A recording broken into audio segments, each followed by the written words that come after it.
I was diagnosed with cancer in December 2003 when I was 26 years old. And like any cancer patient, it was a total shock. I had no friends or family or really anyone around me that had been through cancer. So I didn't really understand the disease. I didn't know what caused cancer. I didn't really understand what the treatments were about, other than I knew what chemotherapy was.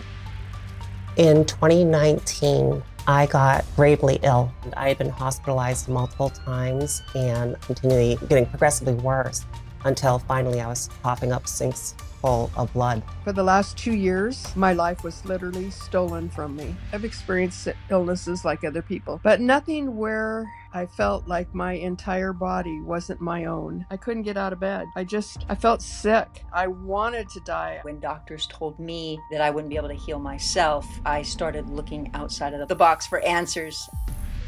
We're understanding that actually the more aggressively we treat cancer, the more aggressively it returns or progresses. So when you go to war on cancer, you're going to war on the body. So that's why when you look at full dose chemotherapy, it destroys the immune system. We now know that less than 10% of cancers are caused by genetics. 90% are caused by a combination of diet, lifestyle, and environmental factors. Every cancer has a reason, but there's a big part of emotional conflict in normal cancers. Cancer is not a random act of your genes or a random act of God. It's a deliberate act of man in ignorance or acting in arrogance to conquer nature rather than learn from nature. I realized that what people call cancer is the true pandemic. 1 out of 6 deaths in the world is cancer. In the world, that qualifies as a pandemic. What I wanted to let you know is that we all are colonized by parasites, but our ability to get rid of them exceeds their ability to hurt us. Now, one of the things that they do, they either directly cause a cancer or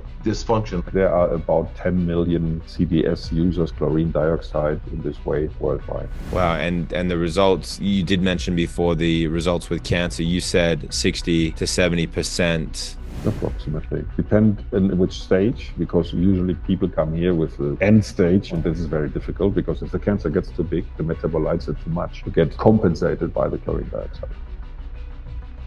Cancer is chaos. Chaos at the cellular level. Health is order. And the healing is moving from chaos back into order.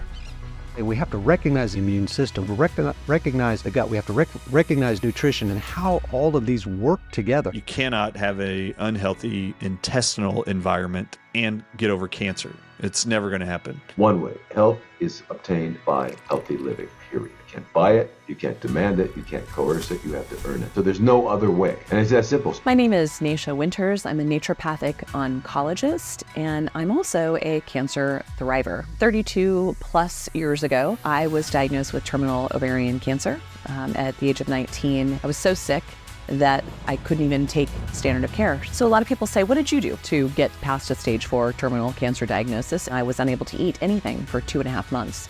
And so in some ways, I accidentally saved my life through the process of fasting. Oh my gosh, there's nothing your body cannot heal. There's nothing your body cannot tackle on its own once you allow it to, once you take that initial step. Since then, there has been just more things that have healed out of my body. At about 7 months of urotherapy, I healed an cyst out of my breast. I've completely lost my gut, and I lost toxins in my gut that I have probably had my entire life. Jonathan saw it before I saw it. He believed in me before I believed in myself.